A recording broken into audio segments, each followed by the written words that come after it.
जय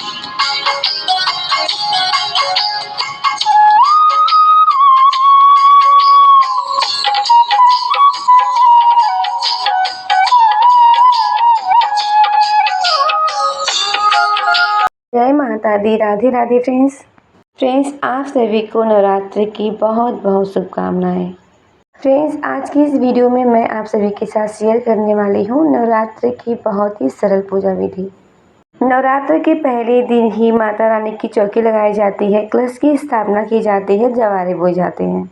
तो मैं आप सभी के साथ नवरात्रि की बहुत ही सरल पूजा विधि शेयर करने वाली हूँ। तो चलिए शुरू करते हैं। तो जिस जगह भी आप पूजा कर रहे हैं, सुबह स्नान आदि करने के बाद हम एक चौकी लगा लेंगे और उस जगह को अच्छे से हम साफ़ कर लेंगे। तो मैंने यहाँ पर अच्छे से साफ़ सुथरा कर लिया है, एक चौकी लगा लिया है।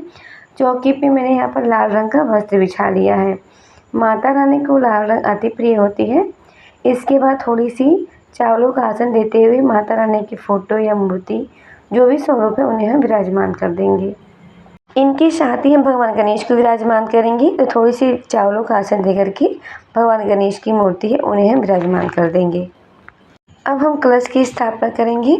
कलश की स्थापना करने के लिए मैंने यहाँ पर चावल ले लिए हैं और माता रानी की सीधे हाथ की तरफ यानी कि जिधर शेर का मुख है उधर हम कलश की स्थापना करेंगे। रात्र में कलश स्थापना करना विशेष होता है। तो यहाँ पे मैंने चावल से अष्टदल कमल बना लिया है। इसके बाद हम एक लोटा लेंगे। लोटा पीतल के, तांबा के, मिट्टी के कोई भी ले सकते हैं। और देखिए कलश पे मैंने कंठ पे मौली बांध दिया है और कलश पे स्वास्तिक बना दी है। इसके बाद हम कलश को कमल दल के ऊपर रखेंगे और कलश में सबसे पहले हम गंगा जल डालेंगे। पहले हम गंगा जल डालेंगे, उसके बाद हम शुद्ध जल से पूरे कंठ तक कलश को भर देंगे। तो मैं शुद्ध जल से पूरे कंठ तक कलश को भर दूंगी। इसके बाद हम कलश के अंदर हम एक हल्दी की गांठ लेंगे, एक सुपारी लेंगे, लौंग, इलायची, अक्षत और सिक्का लेंगे। ये पांचों चीज़ों को हम कलश के अंदर डाल देंगे। अब हमें आम के पत्ते चाहिए होंगे।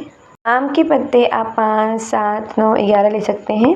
अगर खुले पत्ते मिल जाते हैं तो खुले पत्ते ले लें या फिर डैली वाली जो पत्ती आती हैं वो ले सकते हैं। आम के पत्ते मिल जाते हैं तो बहुत ही अच्छी बात है। आम के पत्ते ना मिले तो अशोक के पत्ते भी आप ले सकते हैं। पत्तों पे मैंने रोली और चंदन से तिलक कर दिया है। पत्तों को कलश में सजा देंगे। इसके बाद हमें नारियल चाहिए होगा। नारियल आप जटा वाला लीजिएगा और बजाकर देख लीजिएगा कि पानी वाला होना चाहिए। इसके साथ ही हमें चुनरी चाहिए होगी नारियल पर लपेटने के लिए। अगर चुनरी ना हो तो कोई भी लाल कोरा कपड़ा आप नारियल पर लपेट सकते हैं। मैंने यहाँ पर चुनरी लिया है, चुनरी को हम नारियल पर लपेट देंगे। इसके बाद हम कलावे से लपेट देंगे चुनरी को ताकि चुनरी खसके ना। अब हम नारियल को कलश के ऊपर रखेंगे और देखिए जो नारियल का मुख है वो ऊपर की ओर होनी चाहिए। इस तरह से हमारी कलश की स्थापना हो जाएगी। इसके बाद देखिए नवरात्र में जवारे बोने का बहुत ही ज़्यादा महत्व होता है। जवारे बोने के लिए मैंने यहाँ पर एक मिट्टी का कुंडा ले लिया है। आप मिट्टी के, पीतल के, तांबा के कोई भी बर्तन ले सकते हैं, किसी में भी जवारे आप बो सकते हैं। और साथ में मैंने रेत ली है। किसी भी पवित्र नदी की आप रेत ले सकते हैं। रेत ना मिली तो आप मिट्टी ले लीजिएगा। देखिए मिट्टी हो या रेत हो साफ़ सुथरी होनी चाहिए। तो रेत डालने के बाद हम यहाँ पर जौ डाल देंगे और जौ को हम एक दिन पहले ही भिगो दिए थे। देखिए कई लोग होते हैं जो गेहूँ भी बोते हैं और कई लोग जौ बोते हैं। कई लोग 4 अनाज मिक्स करके बोते हैं। तो मैंने यहाँ पर जौ बोए हैं। जवारे की जो खेती होती है माता रानी का ही स्वरूप माना जाता है। इसके बाद मैंने एक प्लेट लिया है। प्लेट में मैंने स्वास्तिक बना लिया है और प्लेट के ऊपर ही हम कुंडे को रखेंगे ताकि जो हमने आसन लगाई है वो कपड़ा ख़राब ना हो। जवारे में हम थोड़ी थोड़ी पानी डाल देंगे। अब हम दीपक जलाएंगे।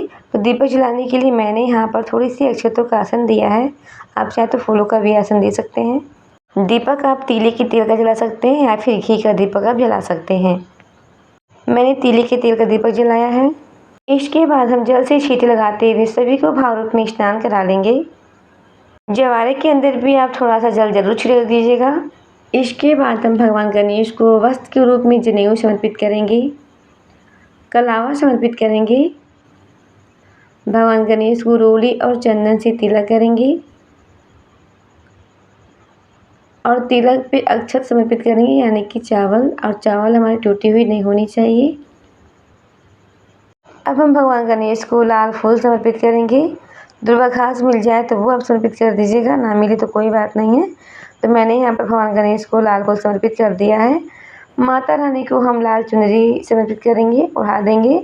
और देखिए जो चुनरी है नया लेकर आइएगा। माता रानी को हम कलावा भी समर्पित करेंगे। और जो देखिए मिट्टी का जो कुंडा हमने रखा है, जवारे बोए हैं, वहाँ भी हम कलावा समर्पित कर देंगे। इसके बाद हम माता रानी को तिलक करेंगे। तो माता रानी को हम रोली से तिलक करेंगे। माता रानी के पास जितने भी देवी देवता हैं उनको हम तिलक कर लेंगे। शेर को तिलक करेंगे, कलश देवता को, और जो हमने जवारे बोए हैं उनको, दीपक को, सभी को हम रोली और चंदन से तिलक कर लेंगे। तिलक करने के बाद हम तिलक पर चावल समर्पित करेंगे, यानी कि अक्षत। और देखिए चावल हमारी टूटी हुई नहीं होनी चाहिए, साबुत चावल हमें समर्पित करना है। अब हम सभी को इत्र समर्पित करेंगे। तो यहाँ पे माता रानी को, गणेश जी को, कलश देवता को, सभी को हम इत्र समर्पित कर देंगे। अब हम सभी को फूल समर्पित करेंगे। तो देखिए अगर आपको लाल फूल मिल जाते हैं तो माता रानी को समर्पित कर दीजिए। किसी कारण अगर आपको लाल फूल नहीं मिल पाते हैं तो कोई बात नहीं है, जो भी फूल आपके पास अवेलेबल है वो समर्पित कर सकते हैं। माता रानी को हम फूल समर्पित कर देंगे। जो कलश की स्थापना की वहाँ भी हम फूल समर्पित करेंगे। दीपक के पास भी फूल समर्पित कर देंगे। जो जवारे बोए हैं वहाँ भी हम फूल समर्पित कर देंगे। इसके बाद हम भोग समर्पित करेंगे कि नवरात्र में माता रानी को विशेष रूप से बताशे का भोग लगाया जाता है। बताशे के ऊपर 2 जोड़ी लौंग रख करके माता रानी को हम भोग समर्पित करेंगे। इसके साथ ही आप कोई भी ऋतु फल का भोग समर्पित कर सकते हैं। पंचमेवे का भोग समर्पित कर सकते हैं माता रानी को। तो मैं यहाँ पर माता रानी को केले का भोग समर्पित कर दूंगी। जो भी भोग है आप माता रानी को बहुत ही प्रेम पूर्वक से समर्पित कर दें। साथ में ही माता रानी को मीठे पान समर्पित करेंगे। मीठे पान हो तो मीठे पान समर्पित कर दें, मीठे पान ना हो तो पान के पत्ते पर लौंग, इलायची, सुपारी, बतासे रख करके हम माता रानी को पान समर्पित कर देंगे। इसके बाद देखिए माता रानी को हम 16 श्रृंगार समर्पित करते हैं। 16 श्रृंगार हो तो 16 श्रृंगार समर्पित कर दें, वरना 5 से 7 चीज़ें भी आप माता रानी को समर्पित कर सकते हैं। श्रृंगार के सामान पूरे 9 दिन में किसी भी दिन एक दिन समर्पित करना होता है। श्रृंगार के सामान मैंने समर्पित कर दिया है। इसके बाद हम सभी को धूप दीप दिखा देंगे। माता रानी को, गणेश जी को, कलश देवता को, सभी को मैंने धूप दिखा दिया है। अब हम दक्षिणा समर्पित करेंगे। तो दक्षिणा भी पूरे 9 दिन में किसी भी दिन आप एक दिन दक्षिणा समर्पित कर दीजिएगा। तो मैंने यहाँ पर दक्षिणा समर्पित कर दिया है। पूरी 9 दिन में एक ही दिन हमें दक्षिणा समर्पित करना है। इसके बाद हम छोटे से हवन करेंगे। हवन के लिए मैंने यहाँ पर एक मिट्टी का बर्तन ले लिया है। आप मिट्टी के, पीतल के कोई भी पात्र ले सकते हैं। इसमें हम 2 कपूर डालेंगे और गाय के गोबर के बने उबले से हम हवन करेंगे। जो गाय का उबला है उसको आप गैस पर अच्छे से पका लें, या फिर ऐसे भी आप जला सकते हैं। माता रानी के मंत्र का जाप करते हुए हम आहुतियाँ देंगे। 2 लौंग के जोड़े घी में डीप करके भी हम हवन में डालेंगे। आप चाहे तो हवन सामग्री से भी 5-7 बार आहुतियाँ दे सकते हैं। यहाँ पे हम सभी देवी देवता का नाम जाप करते हुए आहुतियाँ दे देंगे। इसके बाद जो भी भोग प्रसाद है सभी में से थोड़ी थोड़ी हम हवन में डाल देंगे। कहते हैं जब हम हवन में प्रसाद डालते हैं तो सीधे माता रानी को पहुँचता है। इस तरह से हम हवन कर लेंगे। इसके बाद अपने हाथों में थोड़ी सी जल ले करके इस तरह से 2 बार वार देंगे और हाथ जोड़ लेंगे। इस हवन को आप पूरे घर में दिखा दें, इससे पूरा वातावरण घर का शुद्ध रहता है। इस तरह से सभी देवी देवता को हम अपने हाथों की सहायता से सभी को हवन दिखा देंगे। इसके बाद हम आरती करेंगे। तो देखिए जो आपने दीपक जलाई है उससे भी आप आरती कर सकते हैं। अगर अखंड दीपक जलाई है तो उसे आपको बिल्कुल नहीं हिलाना है। सिंपल सा कोई दीपक जलाया है तो उससे आप आरती कर सकते हैं।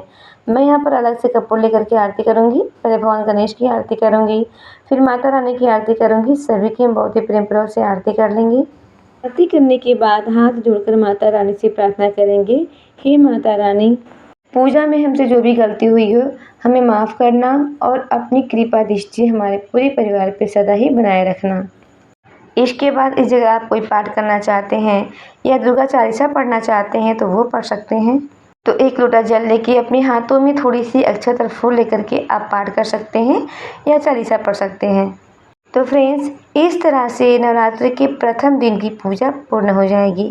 तो फ्रेंड्स, नवरात्रि की सरल पूजा विधि आपको कैसी लगी कमेंट करके बताइएगा। अगर वीडियो पसंद आई हो तो प्लीज़ लाइक कीजिएगा, शेयर कीजिएगा। वीडियो पर नए हैं तो चैनल को सब्सक्राइब कीजिएगा।